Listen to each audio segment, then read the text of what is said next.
The first letter seemed harmless, a gentle warning about my wheelie bin sitting 6 inches past the line. By month's end, the fines stacked up, the tone went cold, and a board member was telling me I no longer belonged in my own home. A petty rule turned into a weapon, used in meetings I wasn't invited to and minutes I couldn't see. So I kept everything, photos, timestamps, every notice. When their eviction threat landed, I pushed back. In the hearing room, with the neighbors watching, one question cracked their case. How do you enforce rules you don't follow yourself? Before anything went wrong, life in the cul-de-sac was quiet and predictable in the best way.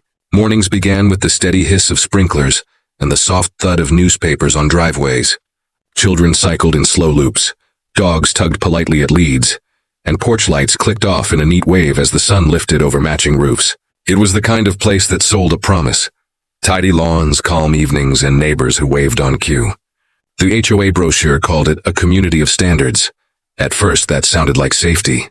The house mattered more than its square footage. It was the first place that truly felt earned. A patch of grass to trim, a garage that closed with a contented hum, a hallway where framed photos finally made sense. Weekends were small rituals, fresh mulch, new house numbers, a paint touch-up on the trim that no one but the owner would notice. Everything was kept simple and in order, because order felt like gratitude. Dues were paid on time, rubbish day was marked in the calendar, the porch light bulb was replaced before it burned out. The HOA existed mostly as a logo on emails, and a line in the monthly budget, a distant organizer of pool keys and seasonal wreath contests. Meetings were posted with precise times in a beige clubhouse room that smelled faintly of coffee and carpet cleaner. Minutes appeared behind a login page. The rules were presented in a thick binder with glossy tabs. Most of it was easy to follow.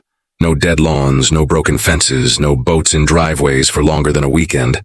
A handful of lines, though, carried strange weight.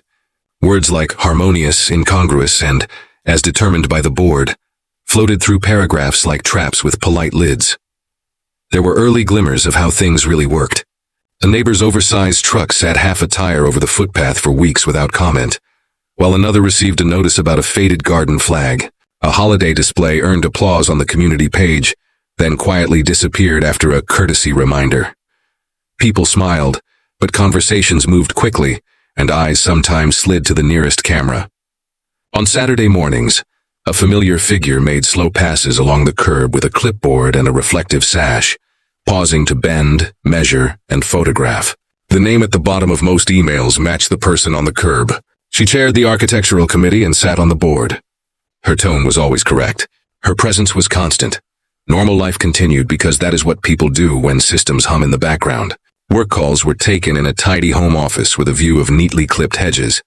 The dog's water bowl was kept full. The path swept, the front step clear. Parcels arrived and were brought in. The bin lids shut with a clean click. None of it felt like it belonged to anyone else. Home was a small, private contract with yourself. Look after what you have. Be decent to those around you. Keep records of the things that matter. The binder of rules lived on a shelf near the door, and over time it was read not out of fear but curiosity. There were pages on fence heights, paint codes with names like sand drift and warm fog, and diagrams showing the exact angle a mailbox should hold. There was a section on nuisances broad enough to catch anything unpopular, and a clause on sightlines that seemed to apply differently depending on who was looking. Hidden in the formal language was an idea that could be shaped to fit almost any situation. Compliance was whatever the board decided it was that week. Small details began to stand out. Meeting notices always fell on weekday afternoons, the hour least friendly to anyone with a job. Minutes mentioned discussions that left no trace of what had actually been said. Compliance walks were scheduled after rain, when wheelie bins crept a few inches from their marks, and hedge lines softened. The community Facebook group bloomed and withered in cycles. Praise for new plantings, then a post about consistent enforcement, then a vanishing thread. None of it was dramatic enough to feel like a fight. It was only a tone, the sense that someone else was quietly deciding how private space should look, and that the decision might change without warning. There was, for a while, a simple confidence that good faith would be enough. The grass was kept healthy without going neon. The porch stayed uncluttered. Every receipt for dues and every email confirmation was filed in a tidy folder. Photos of projects were dated and tucked away, a habit picked up from work, not a strategy. The goal was to be an easy homeowner, invisible to any system that only noticed problems. The board sent routine reminders. They were read, considered, and followed. The clipboard passed by with its camera, and life carried on. The first hint that something was shifting wasn't loud. It was logistical. A delivery lorry blocked the drive on collection morning, so the bins sat closer to the curb than usual, nudged to the edge so the driver could lift them. The weather came in overnight and moved them by a handspan. It felt trivial, the kind of thing a sensible neighbor would ignore or fix with a quick push. By noon, an orange slip glowed against the door like a small flare. It used cooler words for the same idea. The house was out of line. One notice can be a misunderstanding. 2 notices begin to feel like a posture. By the time a third arrived, this one with bolder language and a list of potential fees, the rhythm of the street sounded different. The sash and clipboard paused longer outside. The emails grew more formal. The binder on the shelf felt heavier. Nothing fundamental had changed in the routines inside the house. What shifted was outside, a widening gap between what was reasonable and what would be enforced, and who got to decide the difference. Looking back, the pattern was already there in the small, neat things. The vague clauses, the selective focus, the way order can harden into control when no one is watching closely. Home was still the same set of rooms and the same small rituals. The street still woke and slept in its careful wave, but the promise that sold the place, a community of standards, was starting to reveal its price, one gentle notice at a time. It began as these stories often do, with something minor enough to ignore. Did not stay minor. The first slip looked like a clerical nudge. The second felt like a warning. By the third, the message was unmistakable. The house had moved somehow from home to case file. Small things turned heavy. A bin nudged by wind became a violation with a fee code. A hedge trimmed clean last week was suddenly 2 centimeters too proud. The mailbox, installed to the exact diagram, was declared fractionally off-angle, as if the postman were bringing a spirit level. Each envelope arrived with a cooler tone and a longer list of charges. Administrative costs, inspection fees, a daily clock that clicked louder after midnight. The board's presence shifted from background to soundtrack. The sash and clipboard made slower passes, phone raised at chest height, the lens recording before thought. Weekends acquired an audience. A tape measure flicked against fence posts. Photographs captured puddles as proof of overwatering, shadows as evidence of improper lighting, tire tracks as disturbance to harmonious order. The binder on the hallway shelf gathered tabs and notes. Pages on nuisances and sight lines felt elastic enough to stretch over anything, and they were stretched deliberately. The rulebook had become a tool, and the tool had a target. Selective enforcement moved from suspicion to pattern. The oversized truck across the way sat with 2 tires astride the curb for 12 mornings without comment. The board secretary's son parked a boat on a trailer all summer, behind a sagging tarp that flapped like a flag. A garden shed appeared behind the treasurer's fence line with no architectural request ever posted. Meanwhile, a holiday wreath disappeared at dawn, after a courtesy reminder warned of fines. A small solar light tucked into the flower bed drew a stern letter about unapproved fixtures. The community page applauded a street of fairy lights one week and went silent. The next, when the addresses of non-compliant homes began appearing in them. Newsletter as a cautionary tale. Appeals were permitted on paper. In practice, they were timed to fail. Hearing notices landed with weekday afternoon slots that punished anyone with a job. Requests to move a date went unanswered, until the deadline had already passed. Minutes from prior meetings arrived redacted into fog, with whole paragraphs replaced by the words, "Executive Session." The Architectural Committee published a 14-day decision window. Requests sat for 21, then 30, and returned stamped denied for incompleteness, though the checklist was fully ticked. The binders in the clubhouse smelled of carpet cleaner and institutional coffee, and the pages within them remembered only what the board wanted remembered. Paper became armor. Every email found a folder. Every notice met a photograph, time-stamped. Tiny rulers appeared in pictures to mark hedge height and mailbox angle. A cheap dashcam stayed awake in the front window, recording the curb at dawn, catching compliance walks in the rain when bins drifted and rules became easier to enforce. The evidence showed a rhythm. Inspections followed storms. Violations bloomed after bank holidays. Enforcement sharpened near election months. The pattern was not an accident. It was a program. Then money entered with its particular gravity. A statement arrived with a new balance line. Outstanding charges due. The amount was not large, but the shape of it mattered. Fines layered on top of fees, and fees layered on top of costs of enforcement. The letter hinted at the next step without fully saying it. The possibility of a lien. A neighbor might shrug and pay to make it disappear. That was the quiet power of the system. Most people did. This time, the ledger was wrong, and the ledger was going to be fought. Pushback changed the weather. Requests for records were sent by certified post.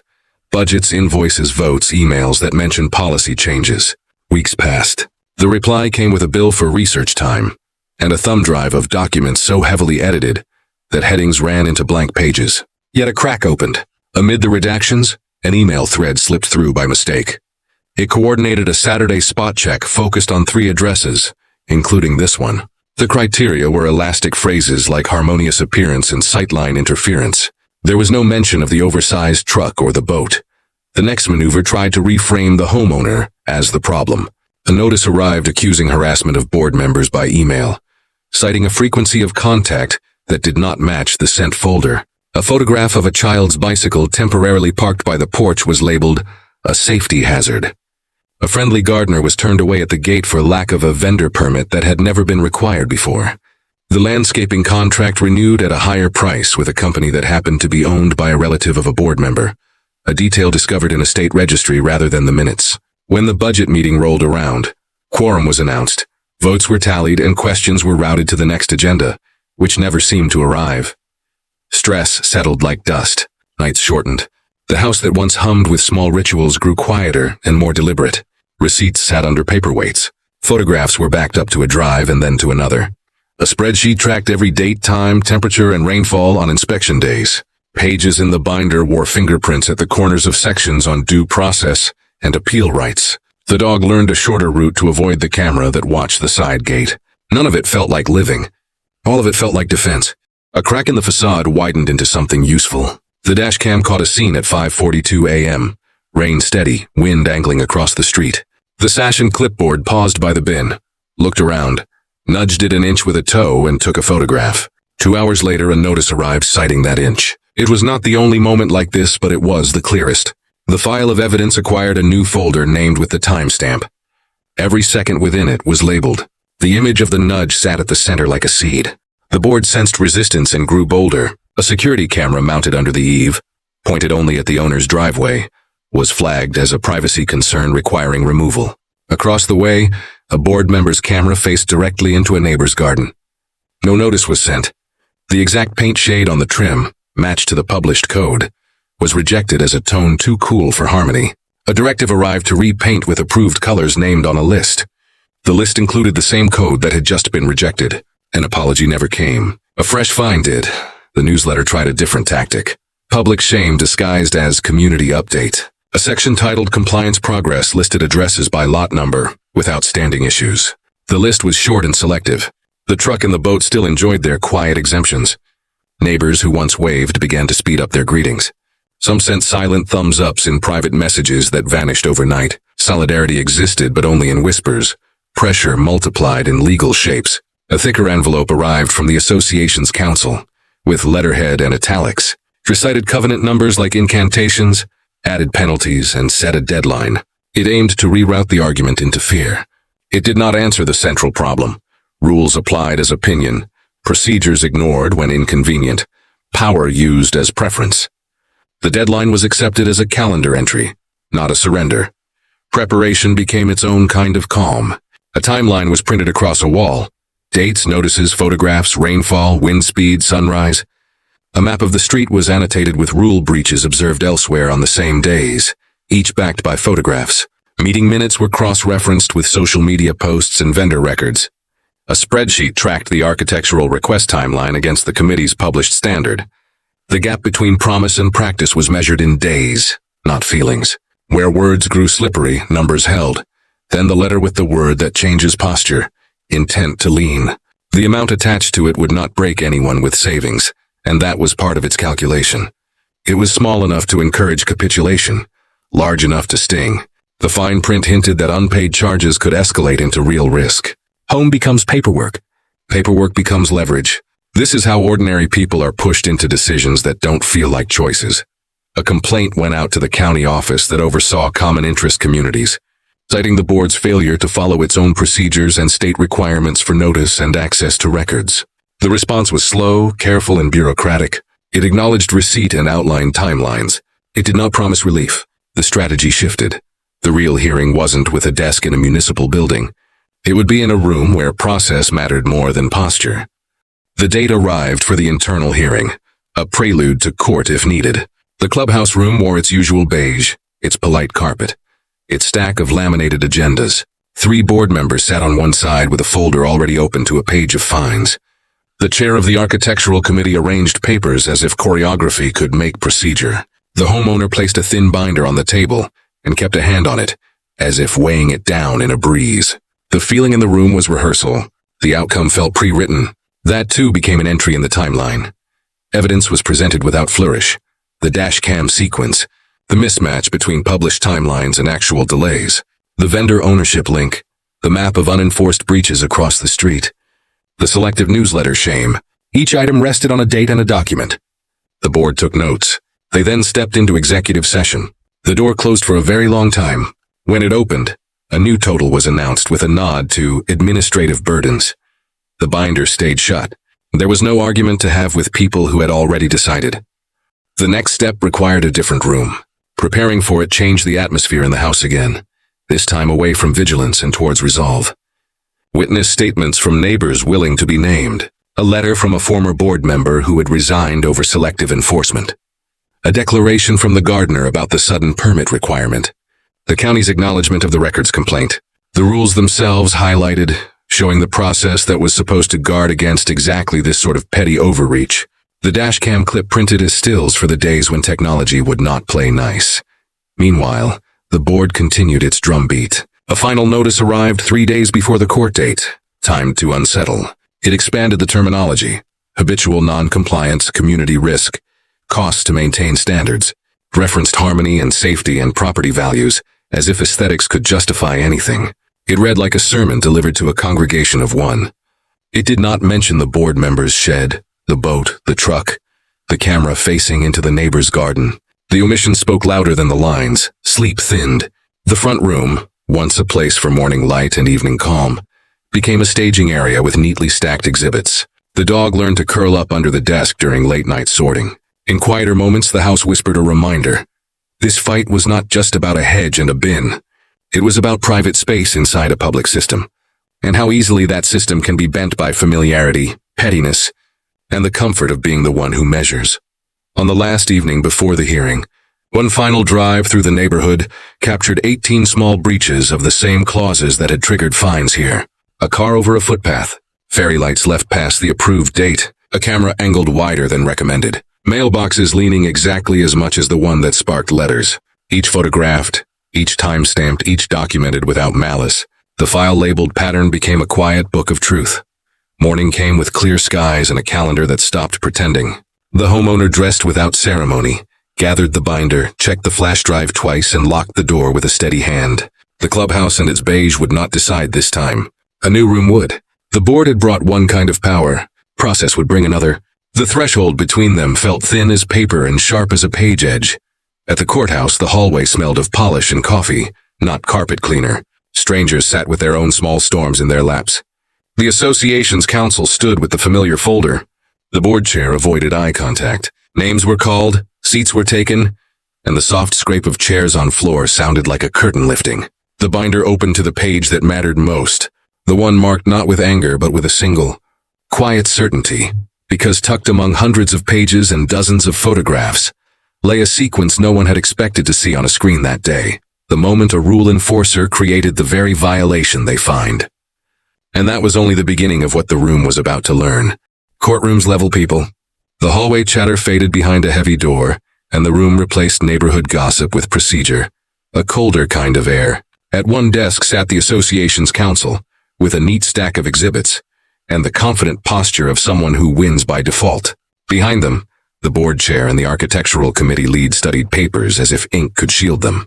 Across the aisle, the homeowner set down a thin binder, a flash drive, and a quiet resolve that had been built one photograph at a time. The case opened the way these cases usually do. Citations rattled off in a tidy list. Covenant numbers recited like a catechism, a precise total of fines, fees, and costs of enforcement.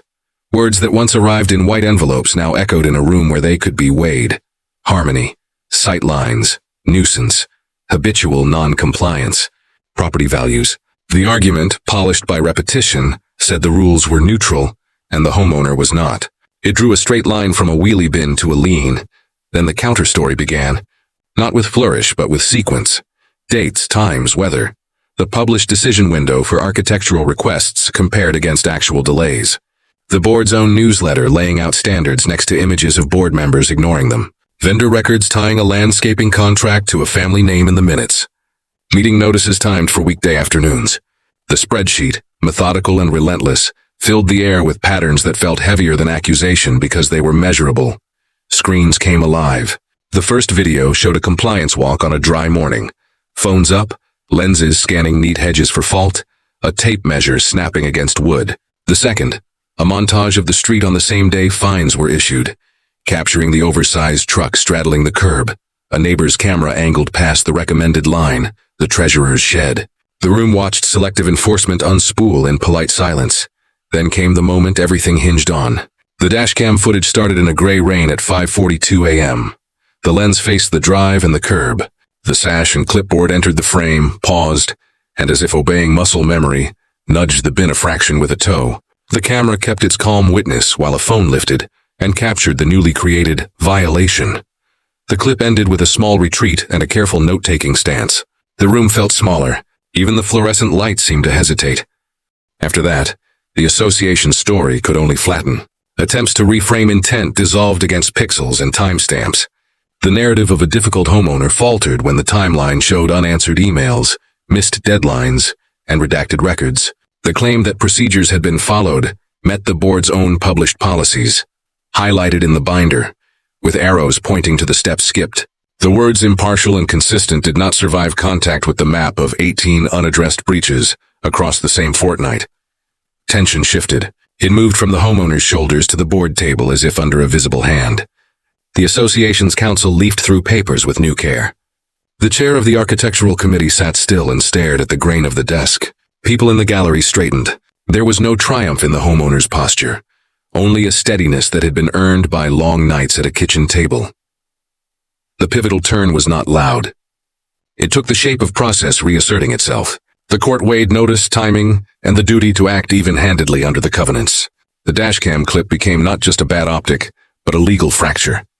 An enforcer creating a condition, then profiting from its punishment. The vendor conflict moved from rumor to relevance, undermining credibility on budget votes and contract approvals. The record redactions, time delays, and weekday hearings pointed to a board that treated transparency as nuisance, not obligation. All of it pressed on a single conclusion. The association's power had slipped from stewardship into control, and then came the reaction that would travel far beyond the four walls. It was not theatrical. It did not need to be. The court's tone cooled by a degree that everyone in the room could feel. Findings were laid out in clean lines.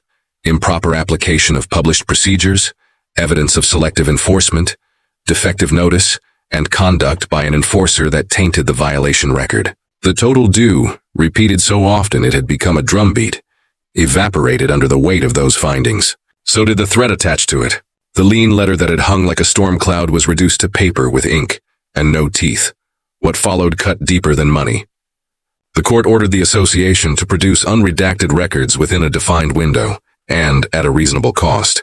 It required a review and rewrite of the enforcement policy to align with both the covenants and state law. It noted on the record that any future enforcement would be scrutinized for consistency across the community, not convenience. It suggested, with the peculiar power of understatement, that certain decision-makers stepped back from enforcement while that policy was rebuilt. The sash and clipboard, once symbols of control, suddenly looked like relics. The room absorbed the shift in a handful of breaths. On the board's side of the aisle, shoulders dropped by millimeters, faces studied papers that no longer offered cover. In the gallery, a neighbor who had whispered support stared straight ahead with a small, private release of tension. The homeowner let one hand rest flat on the binder and felt the weight become ordinary again. Victory did not feel like a cheer. It felt like something simpler, oxygen returning to a room. The court wasn't finished. It turned to the dashcam clip and described it in precise, careful language. It called the act what it was in terms that would live in minutes and memos. It did not lean on outrage. It leaned on duty. Enforcement, the court said in effect, is a trust. It cannot be staged, manipulated, or wielded as a personal lever. In that cool phrasing sat the real correction. Power had just been re-aimed at its proper target. Fairness. The practical consequences landed with a quieter finality. Fees reversed. Fines vacated. The lien halted. Costs, at least in part, shifted. The board was instructed to document any future enforcement with a matrix of comparables across lots, not isolated snapshots. Appeals would require weekend or evening options. Architectural reviews would run on the timeline the board had published, or else default to approval when deadlines were missed. These were not punishments. They were guardrails, but to a committee accustomed to improvising standards, they might as well have been walls. The homeowner's mind flicked back through months of cautious living. The shorter dog walks, the careful bin placement, the light bulbs replaced early to dodge a letter about illumination. Those habits would take time to loosen, but another image pressed forward, brighter. The street driven the night before, the quiet record of small breaches no one had weaponized. It had always been possible to live here without fear. It just required leadership that remembered what rules were for.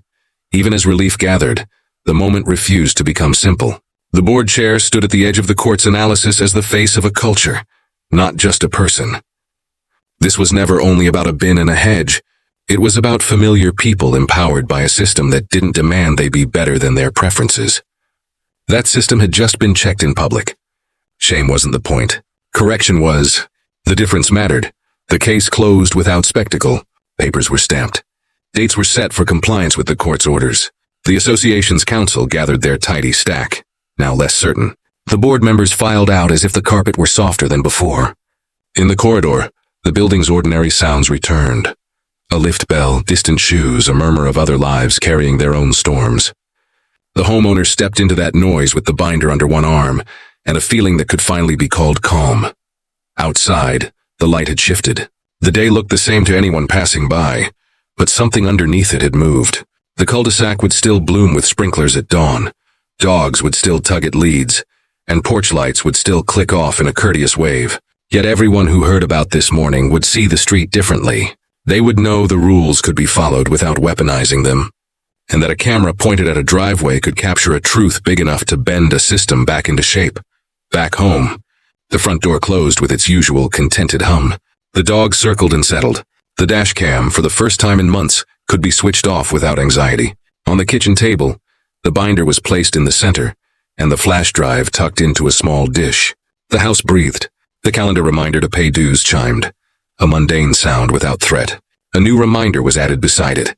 The deadline for the board to deliver the records they should have offered freely from the start. And then, as the house settled into its old rhythm, the phone lit up. A message pinged from a neighbor who had never spoken more than a quick hello. Another followed from the couple at the end of the street, who had quietly removed their wreath last winter, after a courtesy reminder that hadn't felt courteous. Word was already traveling. People wanted to know what had actually happened in that room, and what it might mean for their own small worries. The story was moving from one binder to a community. The day's last act waited at the mailbox. Inside sat the association's newest newsletter, with a familiar masthead, and a section titled Community Updates. It had gone to print before the hearing. It listed fines outstanding by lot number, and praised the dedication of the architectural committee. It read like the world before the dashcam clip. The homeowner placed it beside the binder without anger. One era ends on paper. The next starts in practice. What came next would not be a victory lap. It would be a quieter, longer job, turning a court's cool words into a better way to live together. Policies had to be rewritten. Elections would be held. People who preferred wielding rules to serving neighbors would find themselves outnumbered. The homeowner looked at the binder one more time and felt something shift for good, because the most powerful thing that happened in that room was not the reversal of fees or the thaw of a cold threat. It was proof, measured and undeniable, that even in a small place with tidy hedges, power can be asked to explain itself and made to start over. Change did not arrive as fireworks. It arrived as paperwork that finally said the right things. Within a week of the hearing, the association posted a sober notice to every letterbox and the community page, acknowledged the ruling, rescinded the fines, and committed to a policy review with homeowner participation. The tone lacked warmth, but it had something more important: clarity. Dates were listed. Deadlines were real. The sentences carried the weight of a room where words are measured, not performed. The first deadline belonged to records. Unredacted files were delivered on a thumb drive, then mirrored to a shared folder the community could actually access. Inside were the small mechanics that had shaped daily life for months. Inspection schedules clustered after storms, email threads coordinating spot checks for a short list of addresses, a draft enforcement policy with whole sections bracketed as "to be defined later" that had somehow already been used to fine people. The vendor file confirmed the conflict that had quietly raised landscaping costs. Minutes from executive sessions showed decisions drifting far beyond the narrow reasons those sessions were allowed. None of it was shocking by itself. Together, it formed the map of how a neighborhood can be controlled without anyone saying the word. The map spread, people downloaded and read. A neighbor, who had been embarrassed by a newsletter listing their lot number for fairy lights past the approved date, found the page where the same rule was quietly waived for the committee chair's street. Another, who had parked a guest car over the curb for one night, saw the inspection schedule that targeted their cul-de-sac the following morning. The oversized truck appeared in photographs captured by enforcement walks, and then vanished from any list of actions taken. The shed behind the treasurer's fence line sat serenely outside the architectural log. Patterns that had felt like rumors turned into lines on screens. Conversations that had been whispers moved into daylight. Policy work began with a table, plain paper, and a mix of volunteers who were willing to read the covenants without flinching. The homeowner took a chair, not as a plaintiff, but as someone who had learned how to read process the hard way.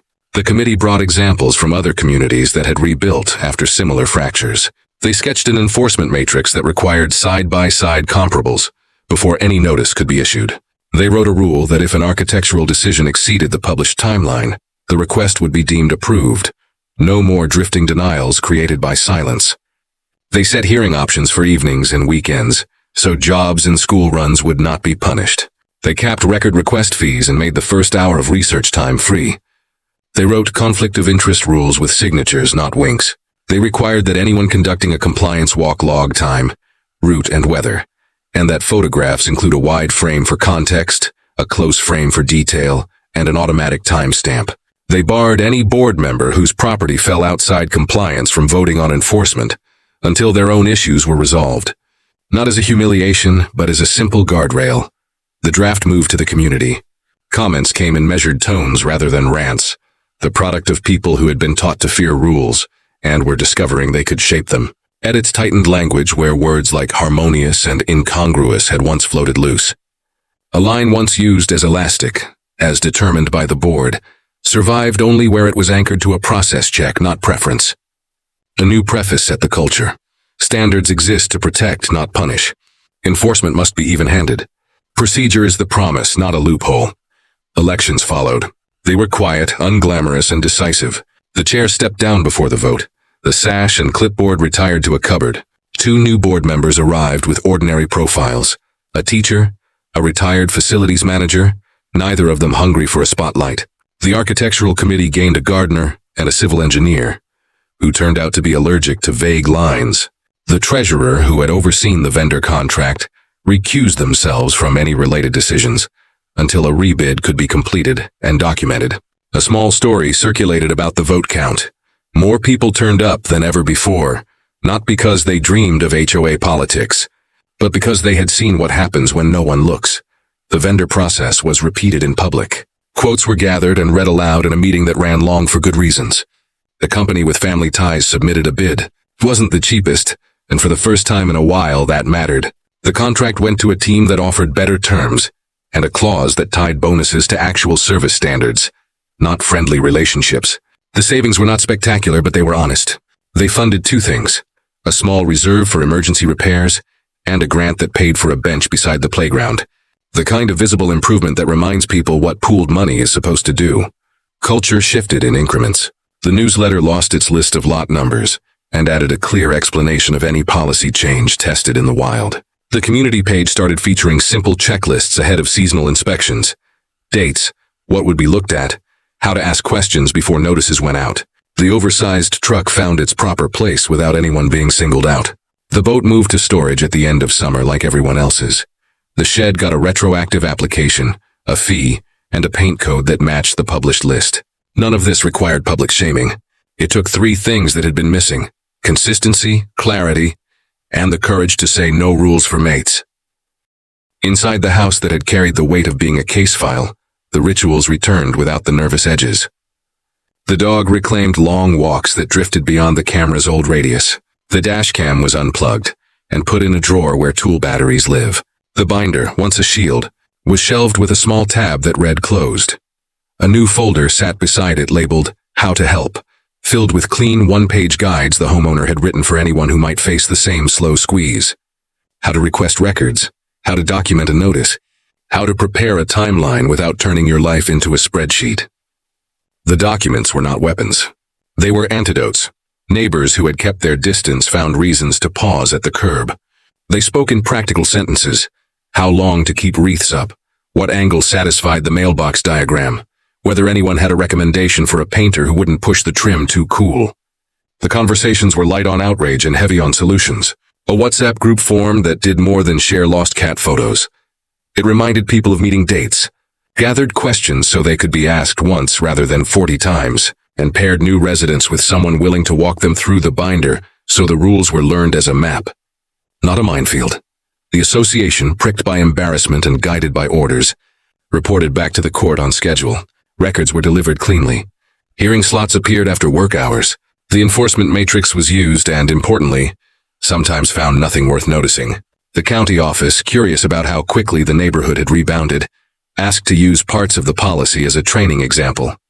A dry PDF that would have once been ignored now crossed desks as a quiet corrective. Here's how you stop petty power from wearing a badge. Not everything softened at once. There were pockets of resentment, mutters about people who think rules don't apply to them, and a brief flurry of anonymous notes tucked under windscreen wipers. They faded. Rules, when enforced fairly, lose their drama. They return to what they should be. Background like the sound of sprinklers at dawn. The board learned the unglamorous art of saying no with a process behind it, and yes with a checklist attached. Complaint emails no longer disappeared into executive session. They were answered with links and dates. The homeowner's own habits changed last. For a while, thick envelopes still quickened the pulse. The kitchen table still pulled the eyes towards where the binder had sat. But the house insisted on being a house again. The porch light could be replaced when it actually burned out, not before. The bin could sit confidently at its mark without a camera's gaze. Hedge trimmings were swept with ordinary care, not the precision of a lab. Relief wasn't giddy. It was quiet competence returning to daily life. The longer arc revealed itself in simple outcomes. Property values did not collapse when fairness improved. They steadied. People stopped moving out in quiet frustration and started staying on purpose. Kids learned to cycle in slow loops without parents peering down the street for a sash and clipboard. Winter lights came down on time, not because a newsletter shamed anyone, but because the checklist landed a week beforehand, and a neighbor offered a spare hand to reach the high cables. The community became what brochures always promise and rarely deliver, a place kept tidy by shared expectations rather than fear. The story traveled. A nearby estate, hearing the bones of it, invited the homeowner to a Saturday morning coffee, where residents described their own harmonious clauses being stretched until they snapped. The homeowner didn't arrive with a crusade. They brought a printout of the enforcement matrix and 3 sentences that mattered most. Document kindly, ask for process, show patterns. Another HOA, a county over, wrote to say they had borrowed the evening hearing slot idea and watched. Months later, on a soft evening, the homeowner walked the dog past the clubhouse where everything had once narrowed into a beige room that smelled of carpet cleaner. Inside, a meeting ran with chairs arranged in a simple semicircle rather than a dais. A whiteboard listed agenda points in ordinary handwriting. Someone had brought biscuits. The door was propped open. People joined, spoke, left. The room was not a theater. It was a workshop. That might have been the most satisfying outcome of all. Back at the house, a familiar envelope waited on the mat, as thick as the old ones but carrying a different weight. It held the annual report. Budgets, contracts, the updated policy. A calendar that respected living. It read like a promise kept on paper. The homeowner placed it on the table and felt the old reflex. Reach for a camera. Scan for traps. Give way to something easier. Trust. Provisional but real. This story did not end with a banner across the street. It ended with unlocked shoulders. With garden projects that didn't need a spreadsheet. With the knowledge that the next person who receives a notice will also receive the process that makes notices fair. The house reclaimed its definitions. A place to sleep, to work, to tend small rituals. The community reclaimed it's a place where rules exist so that people can get on with their lives, not so that someone can prove they have read the binder more closely than you.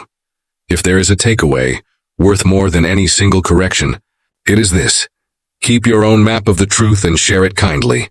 Systems respond to light and to patience armed with facts. You don't need to turn your home into a courtroom.